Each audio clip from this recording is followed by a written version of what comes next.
Welcome to Psych Talk. I'm your host, Dr. Jessica Rabin, a licensed clinical psychologist. If you are a mental health professional, student in the social science field, or just interested in psychology and mental health, this podcast is for you. Although topics discussed on this podcast are similar to therapy, Psych Talk is not a replacement for therapy and is for educational and entertainment purposes only. So let's dive into today's episode. Hey everyone, welcome back to Psych Talk, and thank you so much for joining me for today's episode. Today I have a very special guest with me, Jackie Disch, who is an author. So Jackie, thank you so much for being here today. Thank you for having me. So can you introduce yourself, a little bit about your background, what you do, and anything you really want to share? Sure. I am a lifelong writer and I'm a indie author. I have 2 books of poetry out, and then my current publication, which is about the death of my wife. I have an academic history in psychology, and then I've also, on my own, studied death and dying and grief and end of life care.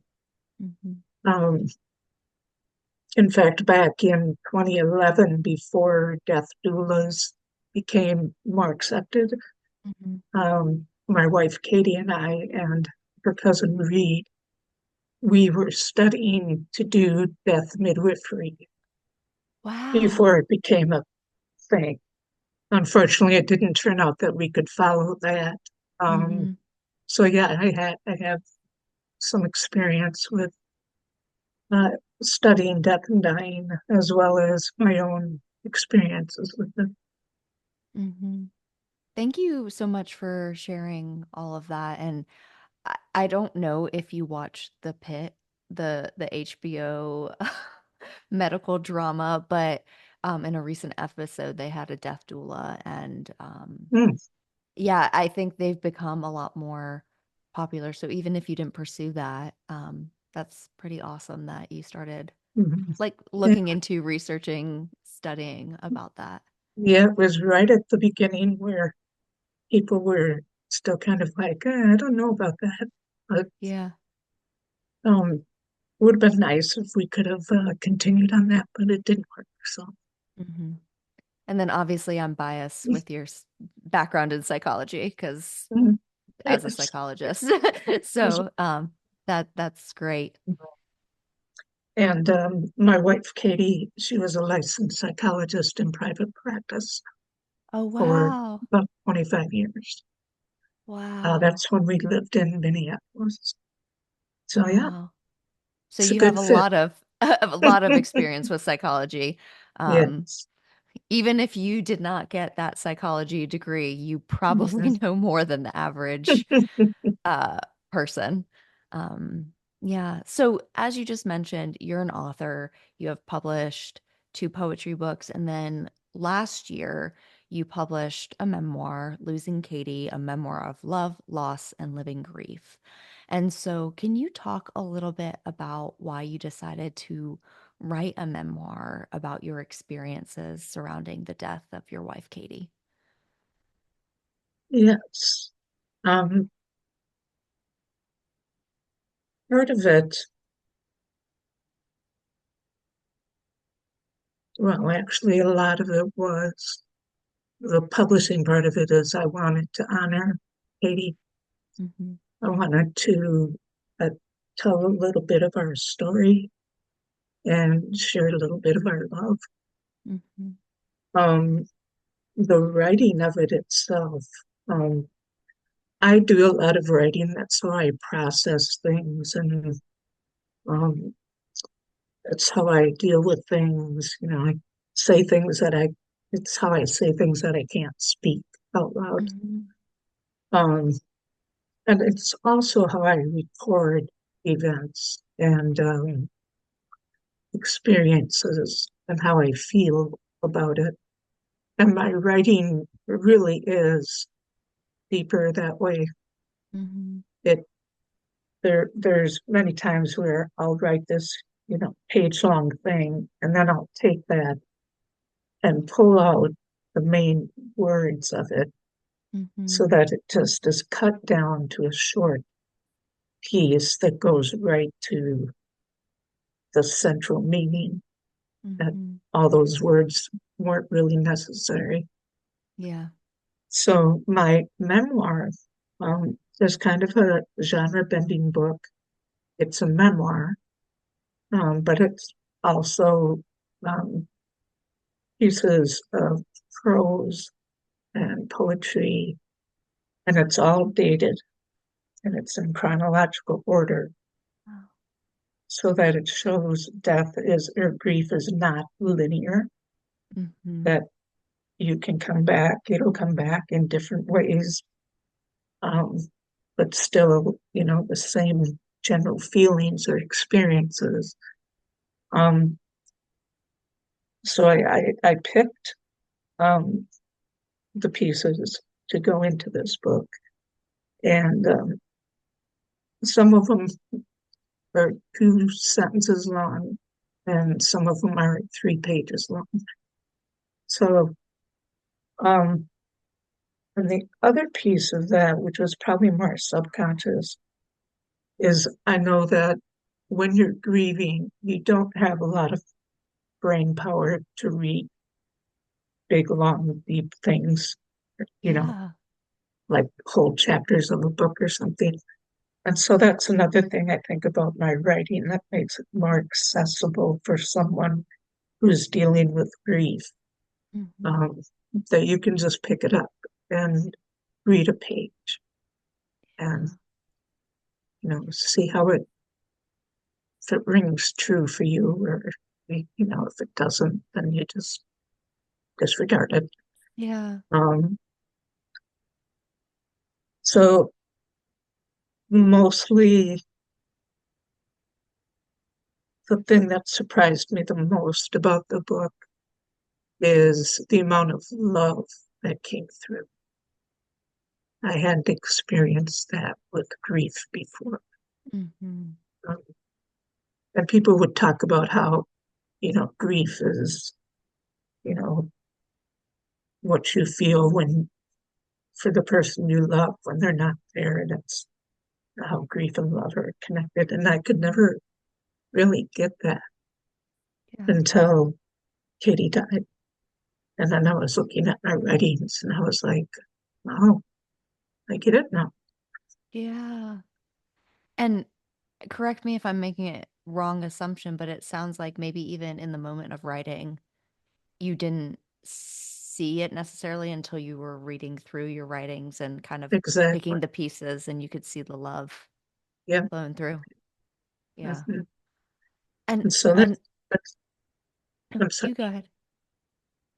That's why I say it's, people hear death and dying and grief and scares people or turns them Hmm. off. But I just think there's so much love in that. Yeah, absolutely. And another thing I heard you say when I asked that question was you wanted to honor Katie. So like you were thinking of Katie. Writing is your coping skill. It's the way you process. So you were also doing this for you. So you were doing it for Katie, you were doing it for you. But then whether conscious or unconscious, you were doing it for other people that are grieving with a similar loss, whether that's just by sharing your experience, your and Katie's story, or through literal, like, here, you only have to read 2 sentences and then you can put the book down because I know it's Mhm. overwhelming. So I don't know if that was intentional as well, but I love that it was for Katie, it was for you, and it's for other grievers as well. Mhm.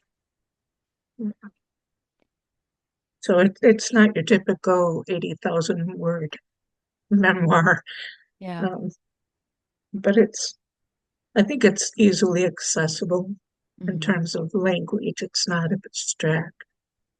Um, I don't write your typical poetry that your grandmother or grandfather um, would have had, but yeah, I think it's very accessible, and I think it would be very helpful, which is one reason I chose to publish it. Hmm. It'd be helpful for others who have lost, whether it's a spouse or what other loss they had. Yeah, absolutely.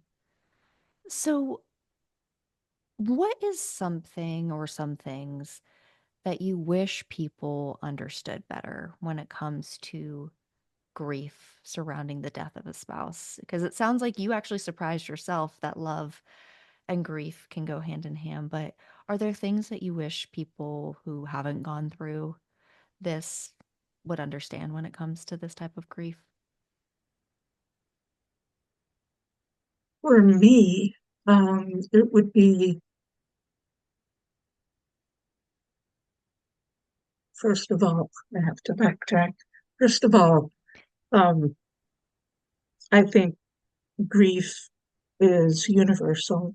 Hmm. And I also think that each person's experience of grief is different. It Absolutely. all has some commonalities in there, but um, and then also I've I've been in a couple of grief groups where people will kind of discount their own grief because they're grieving pet loss versus grieving a loss of a loved one, a Hmm. spouse, where they're grieving the death, or someone who's grieving the death of a spouse might think their grief isn't as deep as someone whose child committed suicide or whose parent committed suicide. Yeah. So I don't necessarily agree that all of those are on different levels. Hmm. I think kind of grief is something that just is a level playing field. It's not gender specific, it's not loss specific. Um, it just is kind of, it applies to all of us sooner or later.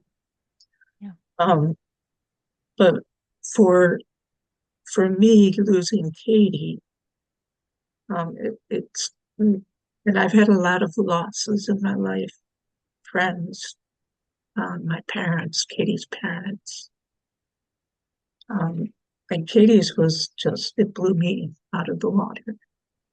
Um, and part of it, again, I think is the love connection that I had, Hmm. but also um, we were like two peas in a pod. Yeah. So it's not just a partner or a spouse that you're losing, you're losing the companionship, the friendship, the support. Um, and in general, grief isn't something that you just snap out of. Hmm. And so and not everybody, I don't think the society is very grief conscious. Hmm. I Um, would agree. so it kind of, even if it's not spoken, you can kind of feel that, oh, get over it Hmm. type thing, or just move on, or just keep busy, and Yeah. that will make everything better. Um, and for me, um, like I said, losing Katie, it was like losing so much more, Hmm. because there's the things she used to take care of and the Yeah. things I take care of, and now she's not there to take care of them. Hmm. Um, there's just it's just so not complicated. It's so um, intricate, Yeah. the ways that the death of a spouse can affect you, and how you're able to even speak about that with other people Hmm. and feel that they understand that. Yeah. Thank you so much for sharing that. And what I was hearing you highlight is all those what we would call like secondary losses. So it's not just the person, It's, I think you said friendship, companionship, but even the day-to-day tasks. Like, and I'm not going to ask you what your jobs were, Katie's jobs were, but like, say Katie paid the mortgage every month or whatever. And now, like, you're in the depths of grief. You already said, you know, you can't really think, take in a lot of information. And now you're also stressing about, like, okay, who paid the power bill or, who paid the mortgage or, you know, I always took out the trash, but Katie always vacuumed, like whatever it is. And I think it's really important that you highlighted that because I would agree that our society in particular is not very grief conscious. We tend to avoid death or conversations Mhm. about death. Like you said, we have that mindset of like, oh, well, just get over it. Like it happened. But it's not just the person, it's all those other things that Mhm. came along with the person, whether those are emotional, interpersonal things or the practical day to day things that come with sharing your life and Mhm. space with Mhm. someone. So, what I heard in all that is like the loss is there's a ripple effect. It's much more than just the person themselves. Right. And another big one in the world of technology. Luckily, I was the technical one in our family, but knowing the person's passwords Oh, yeah. to to get into whether it's bank accounts or you know to clean out whatever emails or other correspondence they have. Yeah. So it can get really detailed. Yeah. That's a really good one that I wasn't thinking of off the top of my head. So, thank you for sharing that as well. So, what are some challenges, differences, or unique experiences that you would say LGBTQ plus individuals face when it comes to grief related to the death of a spouse? We've already highlighted that our culture is not really grief savvy. Um, Mhm. but I would imagine that LGBTQ plus individuals may face additional either challenges or just unique experiences that may be different than cishet couples when there's a death of a partner. Yes. I'm fortunate enough that I live in Minnesota, which is a very progressive place. Mm-hmm. um, in terms of for a lot of reasons, but it's a kind of a safe place for being gay or lesbian or transgender, just generally speaking. Um, but it hasn't always been that way, and so the main challenge I think is homophobia Mm-hmm.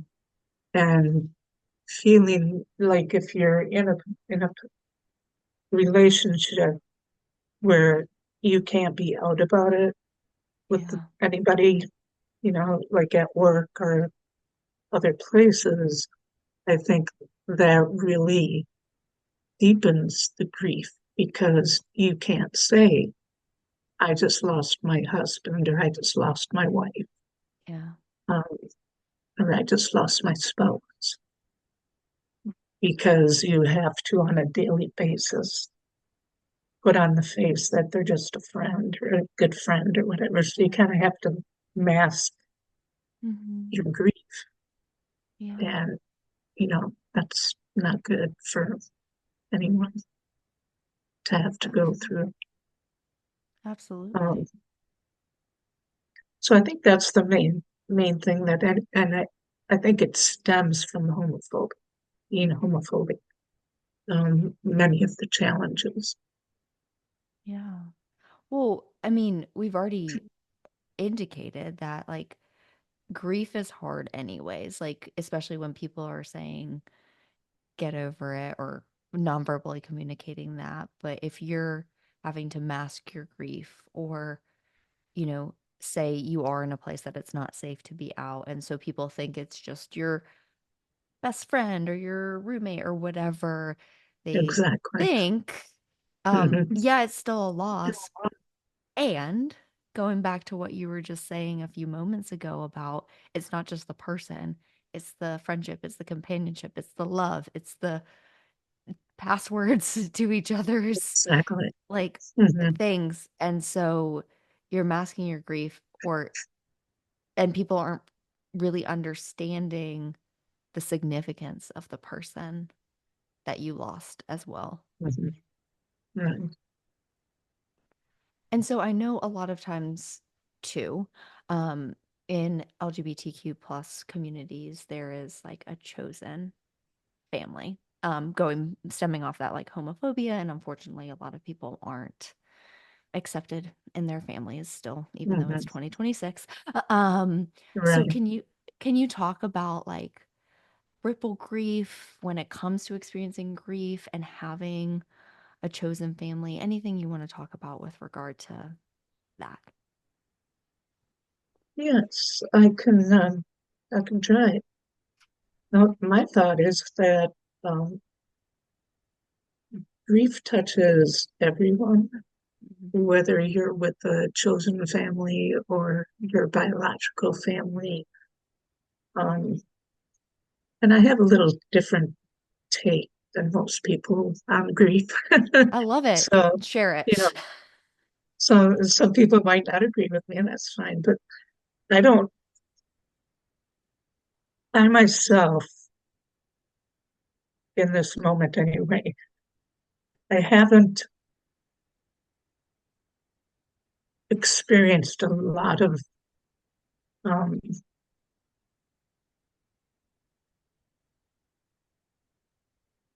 a lot of difference because with my biological family, but we Mhm. also have our chosen family. Um, so we haven't necessarily had to deal with, just having a chosen family to fall on, to be Yeah. with.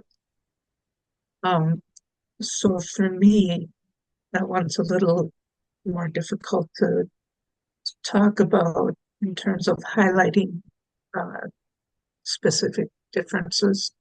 Hmm. Um, and part of that is because I think grief touches everyone, Yeah. and again, and the ripple grief would be the same Hmm. um, in one family setting as in the other. Yeah. That's my thought. No, I appreciate that because I agree with you. I think grief touches everyone.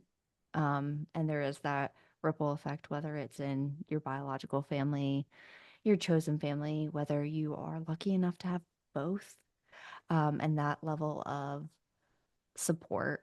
Um, I would imagine just because I mean, I know we're talking about grief with the death of a spouse, but and this is me just speaking off the cuff here, not lived experience. I would imagine, if you were experiencing some type of grief and you have your chosen family, but maybe not your biological family for whatever reason, Hmm. that may compound some grief, right? Hmm. Like, okay, I'm going through this. I have my friends, my chosen family, and my biological family doesn't know what I'm experiencing because Right. Yeah, you they, do. That yeah, kind of adds to it. Is whatever the reason for the disconnect of the family, there's still that loss hmm, that kind of adds to the overall grief. Yeah. absolutely. Um, and going back to something you said earlier, just about we don't really know like how to deal with grief in our Mhm. society, right? Like we're kind of death phobic. We kind of brush things under the rug, tell people to get over it. What are some ways like you would say that people can show up for others who are grieving? Like what does good care or good support look like for someone who is grieving, whether that be in using the correct relationship language or pronouns, or without turning like the loss into just like a topic, like, oh, okay, your grief, your spouse died. um I don't know, do you have ideas on ways that people can actually show up and support or show care for someone who is grieving?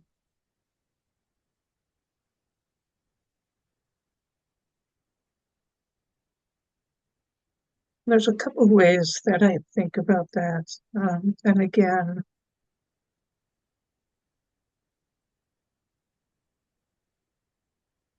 it's about honoring the person, Mm-hmm. you know.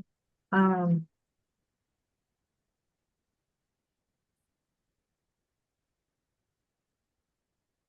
and my first thought about this, turning it into a topic instead of a person, um, was, and I try to speak from my own experience as opposed to preaching Absolutely. thoughts on giving advice or not really licensed to do that. But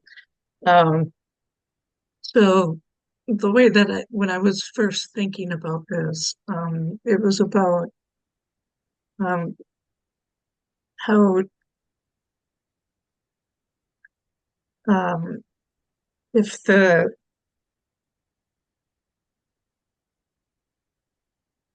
if somebody didn't know that Katie was in a relationship with another woman, Hmm. and then the gossip becomes the topic, as Yeah. opposed to caring for that person in whatever relationship you had, Yeah. whether it was a friend or someone you haven't heard from for a long time or something Hmm. like that. So, kind of holding those thoughts to yourself Hmm. and taking a breath and thinking, okay, what did this person mean to me? Yeah. Um, Regardless of where she turned, if I haven't talked to her in 20 years, you know, Hmm. um, rather than making the fact that she was in a relationship with another woman the issue, Yeah. to just bring it back to who was Katie to me. Hmm. I love that so Um, much. that was how I was thinking about that. Yeah. Well, and I think, that can apply to a lot of things. When you were saying that, one thing that came to mind, which you had mentioned earlier, if like the death is by suicide, for example, or drug overdose, a lot of times we do turn people into a topic instead of the person. So we're talking about the manner of death rather Right. than what the person means to you or what the loss means or how the loss is going to impact their family. Like you said, it might be somebody you haven't talked to in 20 years. And so I love that perspective of, keeping maybe those judgments, gossip, whatever it is, Yeah. to yourself and really asking yourself, like, who was this person to me? Mhm. I love that. Were And it's, there, oh, go ahead. I'm sorry. Go ahead. I was just going to say, were there ways that people showed up for you that were really helpful? Um,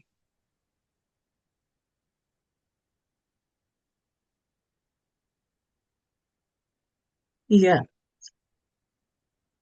and one of the biggest things is I think that people tend to feel like they have to be able to say the right thing or talk or whatever. And a lot of times it's the thing that's most needed is by even just making the statement, I feel you in your loss. Hmm. And then sitting with that person, and just being with them and supporting them that way as opposed to trying to fix it Yeah. or, not having contact with them anymore because it's too uncomfortable because you don't know what to say. So I was fortunate enough to have people um, who could do that Hmm. with me. Yeah. And I appreciate that. Yeah. Thank you for sharing that. And I know I kind of threw that question at you, but I think a lot of times, exactly like you said, people think they have to say the right things or do the right things. And sometimes just sitting in the same space as a person that's grieving is enough. Like, we don't need to be trying to perfect the most fluent thing to say to this person. Grief is Right. messy. And just showing up can be extremely helpful. Mm-hmm. So, since we've also already touched on a few things related to LGBTQ identities specifically, um, you know better than I do that there are many ways in which LGBTQ plus marriages can be validated or erased, on the other hand. And this can be at the individual level, institutional systems. So, how would you say, like, validation of LGBTQ plus relationships and visibility change or impact the grief experience?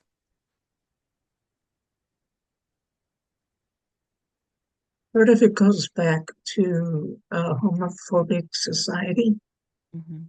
Um, for instance, Kitty was on hospice. She she died in July of 2020, and so it was Okay. in the midst of the pandemic, COVID. Yeah. and it was the no one allowed um, time, especially in medical settings. Um, and so there was a very good possibility that the hospice people would not be accepting of the situation or the relationship between Katie and I. We were fortunate in that it was not an issue. Wonderful. Yeah. Yeah, that they were great. The main person, um, she was really great, especially given all the other things going on with the pandemic, and that is like just a messed up time, Yeah. um, just a horrible time, and sourful time. Yeah. Um, so that, and there's a couple related things to that.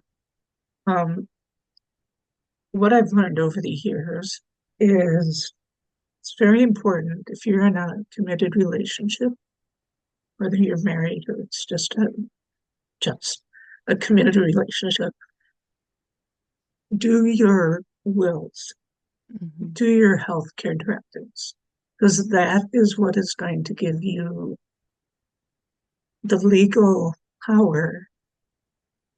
And I'm not sure if that's the case in all 50 states. I don't know if there's any differences in that, but I know I know people don't like to do wills Yeah. and health directives and things like that, especially when you're younger. I know a lot of people my age who are still like, I don't want to. Hmm. That is your biggest tool. Hmm. So that even if you do get connected with a hospice or a hospital situation or something where they're not wanting to accept you, you have this legal piece of paper that says we are Yeah. together even if we're not married, Hmm. you know. this is who I want to make these decisions. She is my partner, he is my spouse, that type of thing. Um, so that I think that is important for everyone, but I think it's especially important in the LGBTQ plus community Yeah. because sometimes you don't have that voice. That voice isn't validated. Yeah. Well, and as you were just talking, like, you mentioned Katie was on hospice, so you were probably going through anticipatory grief, but before, normal, I hate the word normal, but normal grief, but Mhm, like, you know, when people are on hospice, you know that they are towards the end of life. You're expecting this, and then having pandemic aside, I can't imagine like how much stress that added. But then worrying about like, will I, as Katie's partner, spouse, be welcomed, accepted? Like that's just an additional stress mhm, that people in cishet relationships don't often consider or even think about. And I would mhm, imagine that can add anxiety, fear, um, concern, worry. Like, what if I'm not allowed in there? Or what if I am, but then the staff is unkind to me because of my gender and the mhm, gender of my partner? Um, and I love the practical advice about wills because you're right. Nobody likes to think about that, but it is really important to have those documents in place. And I don't know all the laws either. I'm not a lawyer. I think most states do, like, if you are married, default to the spouse. But if you aren't married and an adult, I think it's quote unquote next of kin, but I don't even know how they define that. mhm. Like Exactly. Yeah. parent, child, um, whatever Mhm, that may be. Um, so we've talked a lot about grief, how people can show up, unique or different experiences of the LGBTQ plus community. So I kind of wanted to like move forward beyond grief. So like or during moving through grief, it's not beyond, it's moving through. So after the death of a spouse, how can someone keep showing up and living each day? I know you said when talking about your book, like grief is not linear, and that's how you wrote your book. mhm. But like how did you, or in general, how can people just keep showing up and living despite their grief? Um, mhm. One of the other ways that I think a little differently when it comes to grief, um, and I intentionally used it in the title, is living grief, because Interesting. I believe we live it. It's not something that happens to us. It's not something that we can set aside over there and deal with later and then do this part of our life. I think it's just with us. It's a part of us. It walks with us. It ages with us. You know, Yeah. it's with us.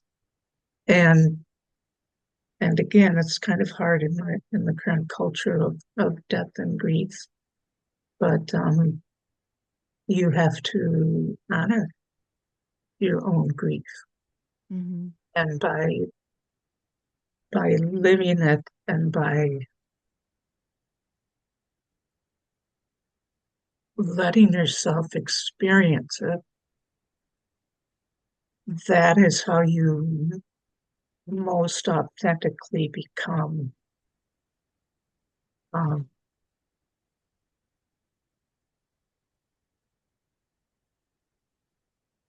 that's how you most authentically show up.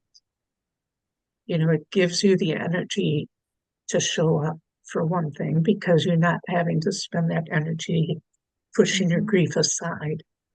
Yeah. Um, and it helps you to stay true to yourself and your grief and what that grief means to you because people do grief differently. Mm-hmm. Um, And you had mentioned that one TV show. I was watching, I think it's called Shrinking Mm-hmm. on Apple I l- TV. I love shrinking. And one of them, Harrison Ford's character, what he does is he gives himself 15 minutes a day to just grieve and Mm-hmm. just let it out and let it go. And he sets his alarm, and then when that alarm goes off, then he Mm-hmm. goes on doing whatever. I thought that was fantastic. I think that should be taught Yeah. in grief and grieving and, share it in grief groups. That, if you are in a situation where you feel like you can't really let your grief out or live your grief, Mm-hmm. at least make sure that you give yourself some time Yeah. every day to just feel it. And in feeling it is how you keep showing up and you keep living. Yeah. I love all that. I also love shrinking. As a psychologist, there's so much about that show that is highly Uh-huh. unethical and it is entertaining, but also they acknowledge that it's very unethical. So at least I appreciate that. But there's some great tidbits. Like, yes, I mean, we don't want to ruin the show, but when I saw that, I was like, no, that makes sense. Because I've worked with so many clients over the years of different type of grief. And like sometimes people are like, I don't like I don't want to cry or I don't have time to cry or I have to keep showing up. And it's like you were saying, if you just push it aside or suppress it, one, you're not uh, like listening to your wants and needs and um giving yourself that space to grieve. But two, like you said, you're not going to show up authentically because even if you're trying to push things out of your consciousness, it's still going to impact you. And what I heard in all of that was, you didn't use the word befriending your grief, and that sounds kind of weird when I say it out loud, but kind of like recognizing it's going to be part of you, and you can still live a life while it's part of you because you can't turn Mhm. grief off, right? It doesn't Right, have an endpoint. right. And what you just said about befriending grief, I have this, I can find it quickly. I talk about that where um, grief embraces you, whether or not you embrace it in return. And it stays with you like, an uninvited guest that you have to Hmm. accommodate. Um, so yeah, when you said befriend grief, that popped into my head. Yeah. I I Mhm. like your analogy too. It's an uninvited guest that just stays. Yeah. And I mean, To but that's a accommodate. great, yeah, it's a great analogy because, yeah, if you're trying, I mean, if you think of a roommate like that's not going to leave and you don't like them there, you know, trying to push them away or ignore them or things like they're still going to be there. So how can Mhm. you accommodate or befriend or compromise, whatever you want to do with it? Right. Yeah. Mhm. So, Jackie, if someone's listening to this episode and is currently struggling with the death of a partner or spouse, what words of advice or encouragement do you have for them?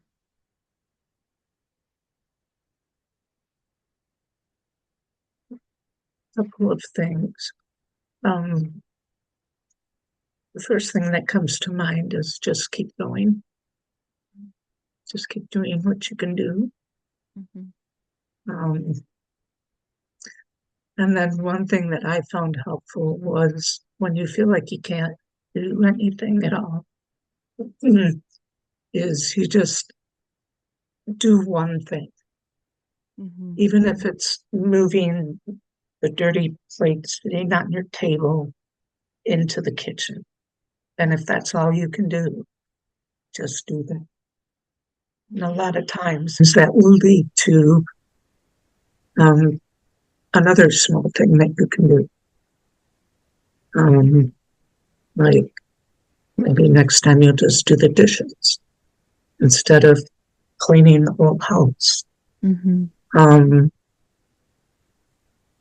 a lot of it falls to, I think, being as insightful as you can be with yourself and identifying your own needs Mm-hmm. and your own boundaries and what's realistic for you to do, Mm-hmm. um, versus trying to just keep going like nothing big really happened. Yeah. Um, and it's be kind to yourself Mm-hmm. and try to find that that person who will just sit with you. Yeah. I love the advice of like just do one thing. Because, yeah, it can be so overwhelming, especially when you're in the depths of grief of like trying to keep up with all the stuff. And I always give the example of the house. Like, the house is like the last thing you need to keep up with, but it also can be overwhelming when you look around and you're like, dirty dishes are piled up, or I haven't done laundry and things like that. But you don't need to do all of that in one day. It can just be like one small task. And like you said, and usually when you do like one thing, then it gets you going for the next and the next after that.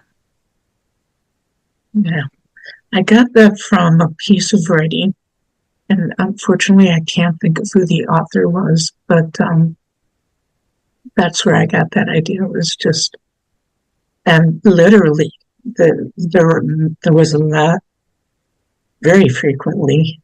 That's all I could do, Hmm. and a lot of times it was hard to even think of a one thing to do. It's like Yeah. I don't want to do anything. Yeah, absolutely. Yeah. Yeah. Well, Jackie, I have thoroughly enjoyed this discussion and I appreciate you sharing everything you have about your own journey and tips and advice for those struggling or those showing up for those who may be going through grief. But before we wrap up, is there anything I haven't asked you about that you would like to touch on or maybe revisit from something we talked about earlier, but you didn't get to share all your thoughts on? the, just the main thing that I would talk about, which we did a little bit, is the idea of living grief, of, and that's also what my book shows. It's and sometimes that grief looks really ugly Hmm. and angry, and sometimes that grief is beautifully moving. Um, but it's kind of moving away from the idea that we have to get through it or we have to get over it or we have to fix it. Um, so a big piece of the book is also about just living your grief. Oh, I love that. So Well, Jackie, thank you so much once again for coming on, sharing your story and everything else you have shared. The last question I ask all my guests is where can people connect with you and where can people buy your book if they are interested or your poetry books as well? um, the poetry books, they're only in print because they're from 2001 and Oh, 2004. wow. And you can get them only through Amazon, or you can go to my website and send me a message saying that you would like to buy one, and then we'll figure out like how to. I don't want any financial information. Just Yeah. tell me you're interested, Yeah. and then we'll do something like you know Venmo or whatever. So my book, my website is um, Jackie Jackie L Disch Disch And on the homepage, it comes right up to the homepage, and you'll immediately see all the places that you can buy my book. And it's available in ebook format as well as print. And anything from bookshop.org to Barnes and Noble to Amazon to Apple. You can get it in lots of places, anyway. Which I'm very happy. Yeah, wonderful. Well, I will put your website and link your books as well. And yeah, thank you once again for coming on, for having this discussion, for sharing your story. And I hope that this conversation helped you honor Katy, like you said, was one of your goals with writing the book. And just thank you for everything you shared, because even if somebody listening has not experienced the grief of a spouse, a lot of what you shared relates to any type of grief. And so I just appreciate you being here with me. Thank you. Thank you for having me. I've enjoyed my time here. And thank you, the listeners, for joining for today's episode of Psych Talk, and I will catch you in the next episode. Bye. Thank you for listening to today's episode of Psych Talk. Please rate, review, and subscribe to the show. And if you enjoyed today's episode, please share it with a friend. Don't forget to follow me on all socials at Jessica Lee, PhD, and the podcast at Psych Talk Podcast on Instagram.